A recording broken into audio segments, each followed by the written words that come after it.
And coming up soon, we're going to have you crossing the country to Philadelphia, where we're looking forward to opening up. I remember we were talking about this a couple of years ago. Right. And it just seems as though everything is just rolling right into it. And so September 18th, Common Ground Fellowship, Bodhise Holistic Healing Group, and join hands to bring on that Friday night program, an evening with Michael Beckwith.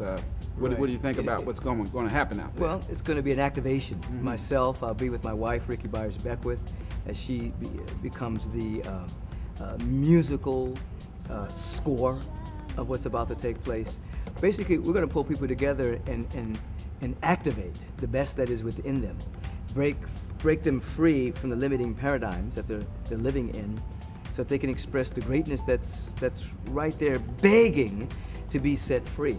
So anyone who wants to go beyond just the mere intellectual understanding, but wants to come into a deep feeling tonality to resonate with what is true about our being, we're going to provide the context for that realization on September 18th in the City of Brotherly Love. City of Brotherly Love. And clearly there is something different about what's going on the West Coast and what's going on on the East Coast when it comes to opening up and becoming more conscious of this New Age thought system.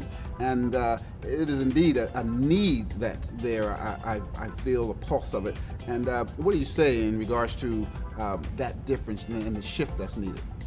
I noticed that every time I go to the East Coast, people are almost salivating at the mouth, waiting for me to arrive, show up in big numbers to hear the message.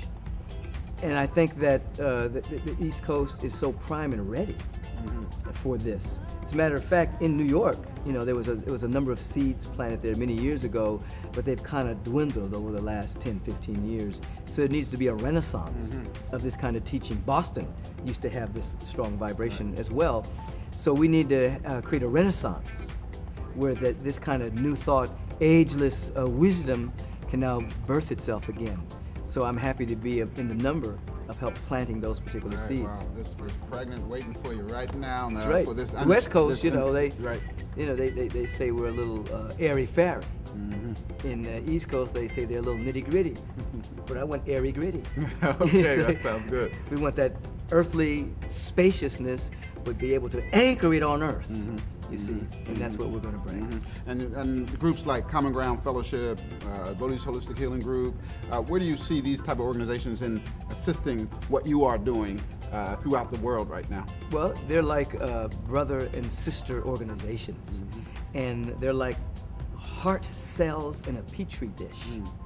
And you know by most experiments that when you put heart cells in different dishes in the room, after a period of time, they all start to beat together. Even if they're separated, they start to beat together. And so even though we're on the East Coast and the West Coast, we're beating together. And so that heartbeat is getting stronger and stronger, and it's pulling in more and more people and more communities. So that heartbeat is becoming bigger, more massive, so that one beating of the universal heart, because we've developed the global brain. Technology is the global brain. Computers, satellites, global brain. But now it's time to develop the global heart to go along with the global brain. So centers, as you have mentioned, are part of that global heart, in which we're going to be beating together until there's no time and no space separate us at all. Cool. And then we just embrace we embrace humanity. September 18th, Philadelphia. Be there. Be there. It's going to be good. Yes.